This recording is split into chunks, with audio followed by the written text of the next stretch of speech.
My name is Daniel Praise Osedebame. From here, we'll be looking at the proposed 54.2 trillion naira budget for 2025 presented by President Bola Ahmed Tinubu. It has actually sparked nationwide debate on the feasibility and the priorities and impact on Nigeria's economy future, with a significant portion allocated to debt servicing, infrastructure, and social programs. The budget has actually raised critical questions about revenue generation, economic growth, and fiscal sustainability. Now, this morning from our Lagos studio, we are going to take a deep dive into the implications of this ambitious proposal. And to help us make sense of the conversation is a distinguished guest, Honorable Sosa Eyawe. He's the honorable member representing the good people of Oredo Federal Constituency at the Federal House of Representatives. Thank you very much, Honorable Sosa, for finding time to be on the program this morning. Thank you for having me. We appreciate your time. Quickly, let's move on now. What are the key highlights of Tinubu's 54.2 trillion naira budget proposal? Now, we've had the budget presented to you people at the floor of the House, but there seems to be an increment of 54.2 trillion. Walk us through.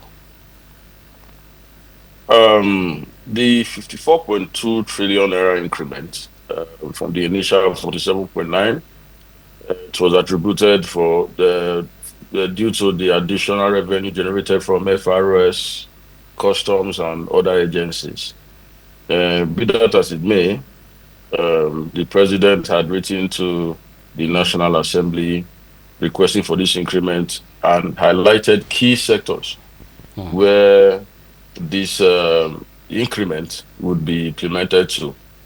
You know, we had the Budget Defense Week, and most agencies were scrutinized. Some of them didn't perform in 2024 as much as they projected, and most overperformed.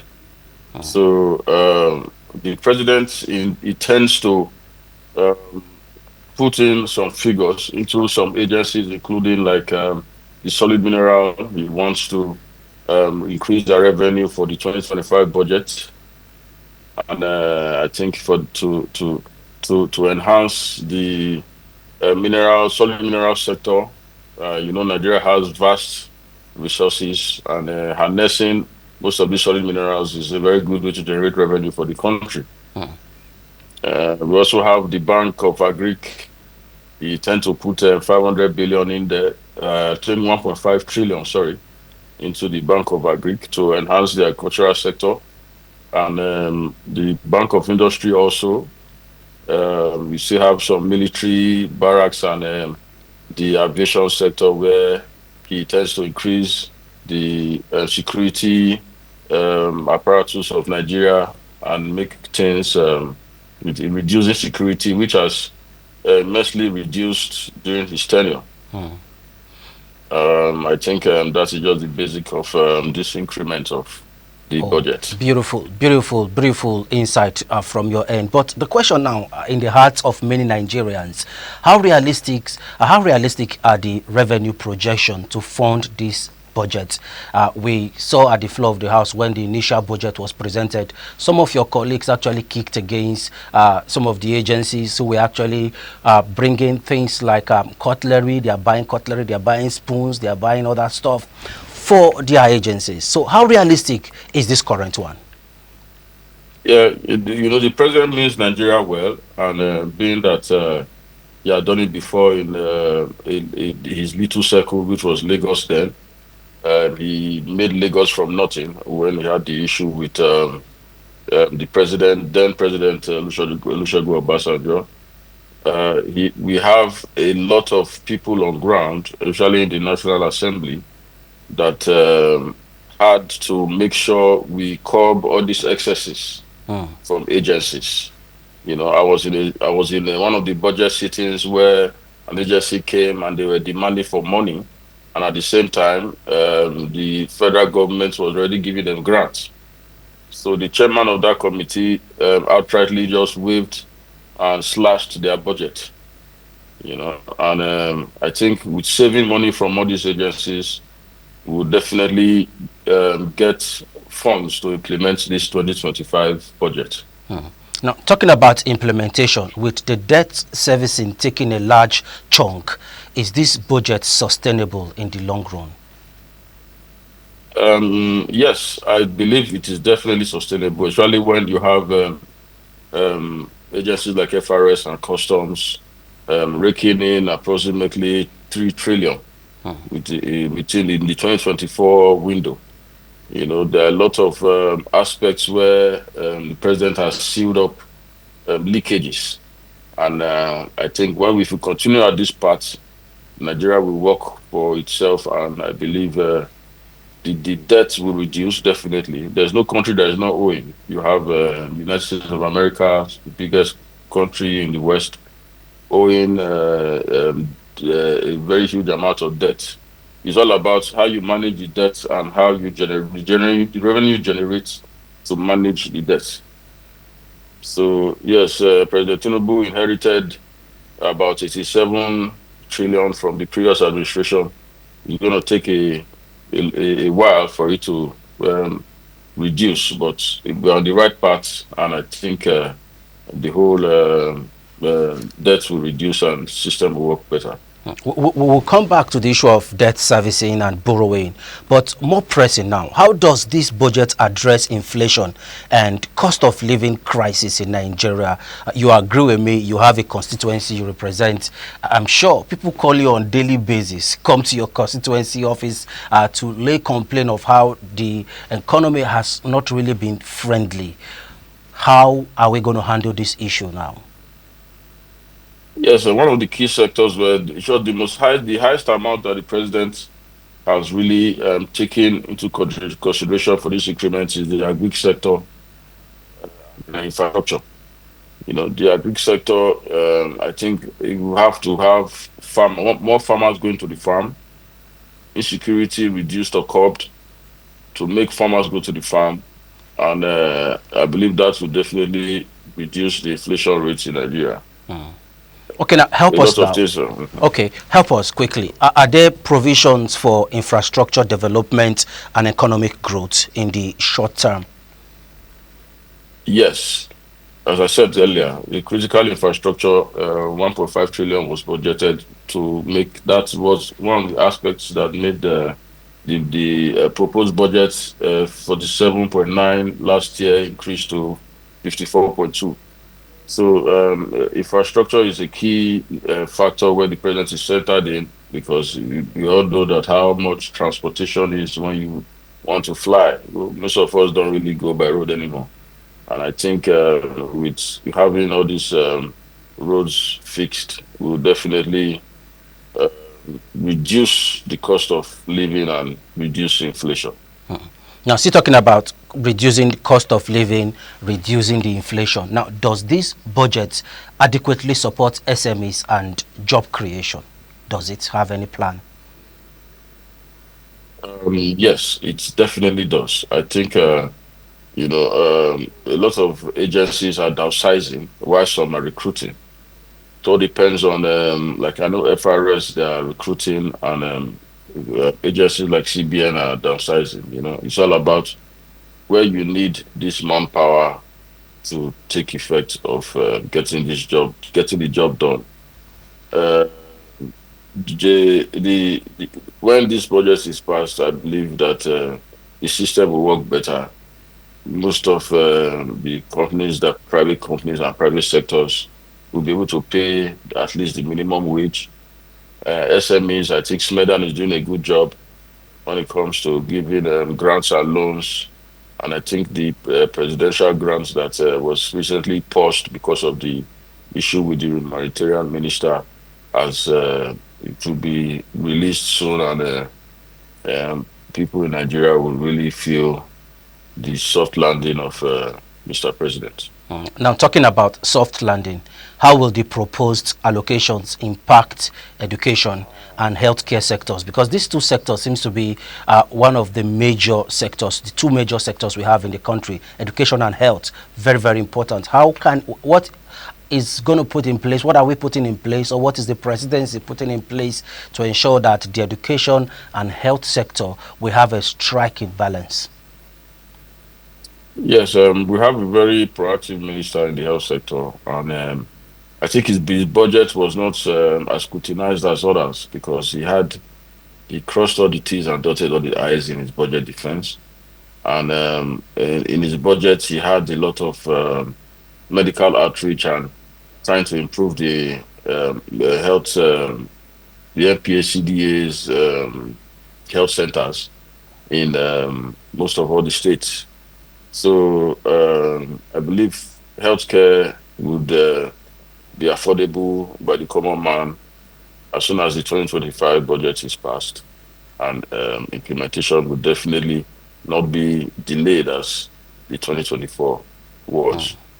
Okay, now let's take us back now to the issue of borrowing, and is there a clear strategy for reducing Nigeria's dependency on borrowing? Is there any strategy that we are putting in place to ensure that we don't depend on foreign loans?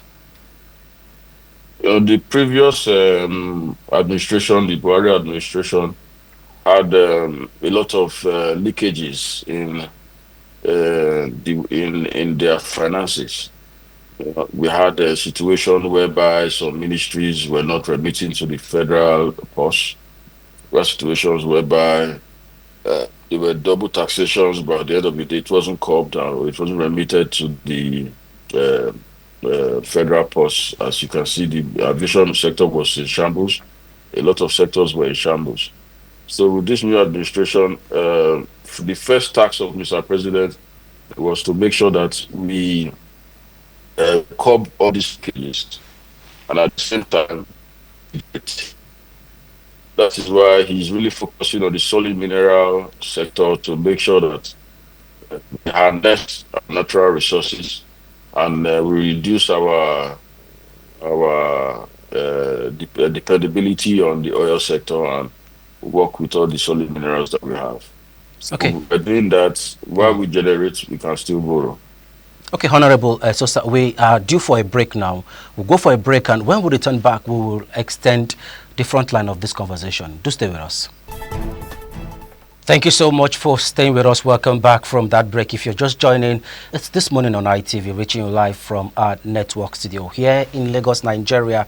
We are looking at the proposed 54.2 trillion naira budget increment by the President of the Federal Republic of Nigeria, President Bola Ahmed Tinubu. And helping us to make sense of the conversation is a distinguished honorable member representing the good people of Oredo Federal Constituency. He's a person of Honorable Engineer Esosa Eyawe. Thank you very much, Honorable, for staying by. Thank you. Thank you so much, Honorable. Now, how does this budget tackle insecurity, considering Nigeria's security challenges? Edo is a particular, it's not left out. Just recently, the State House of Assembly, they're actually talking about the increase in kidnapping and banditry activities and all that. How does this budget tackle the issue of insecurity? Um, yeah, the previous budgets already had a figure that was tendered by the military and the chief of defense staff, and I believe that with the increment also factored in the military barracks and the military aviation sector. The president is investing into that sector because of the insecurity we have in the north and most of the grazing insecurity of the Fulani herdsmen in the south.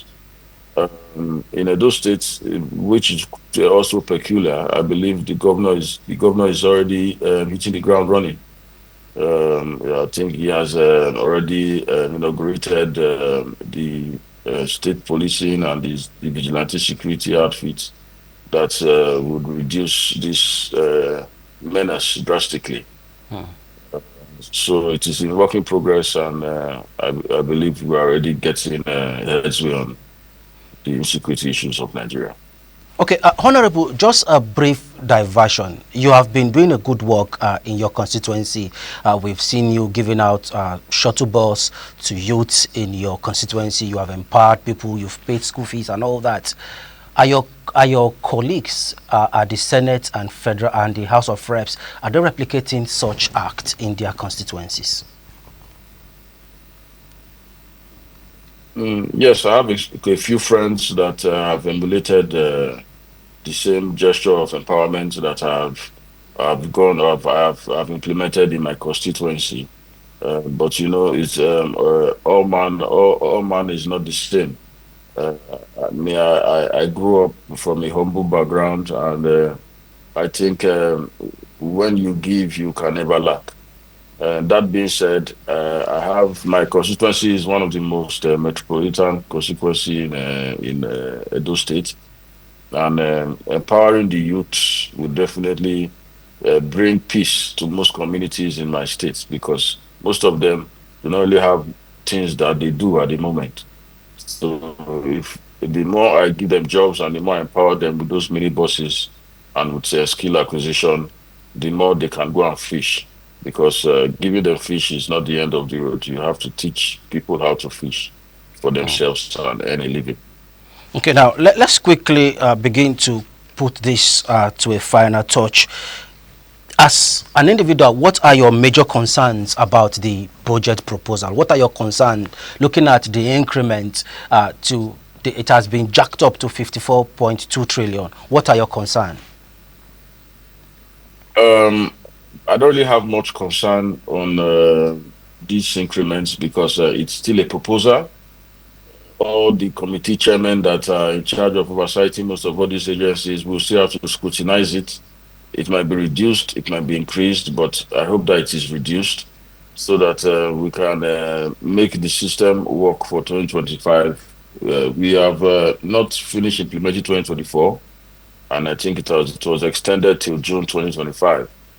So as soon as we can implement 2025, I believe that it will catch up with the timeline for expending 2025 budget and November this year to pass the 2026 budget. But there are some allegations from some quarter that the sudden jack up to 54.2 trillion is to increase prayers into your personal mails. For those of you that are at the floor of the Senate and House of Assembly, House of Representatives, I beg your pardon, could that be true? You know, in the past we have seen budget paddling, you know, from the Senate and House of Assembly. There is a way they have been paddling it in the past, you know, but some persons are saying this current increment, they're just the presidency or the executive, they're just finding a way to carry the legislative arms along. Could that be true? No, I've not really heard about the paddling of the budget because I said it will be scrutinized. And if any figures that are not presented by the agencies are brought forward, to definitely be removed from any further increment from this budget. Okay, finally, Honorable Sosa, what should Nigerians expect from the 2025 budget based on the current increment? What should Nigerians expect from it? The Nigeria should expect more revenue generation from the solid mineral sector. You know, there are a lot of illegalities happening in that sector that I believe when we harness the golds and the zinc ore or the lead that the cobalt that Nigeria can get from our natural soil, will definitely reduce the dependence on crude oil, and Nigeria will definitely become the giants of Africa once again. We sincerely appreciate you for your time. Thank you very much for being on the program this morning. Thank you, Daniel. Thank you for having me once again. Thank you so much, Honorable Sosa. We've been speaking with the Honorable Member representing Oredo Federal Constituency, Honorable Sosa Ayawe, on the program. Let's give you our parting shots from here. When you give joy to other people, you get more joy in return. This is our parting shot from our Lagos Network Center. Up next is the AM News from the Benin Network Studio. My name is Daniel Praise Osedebame.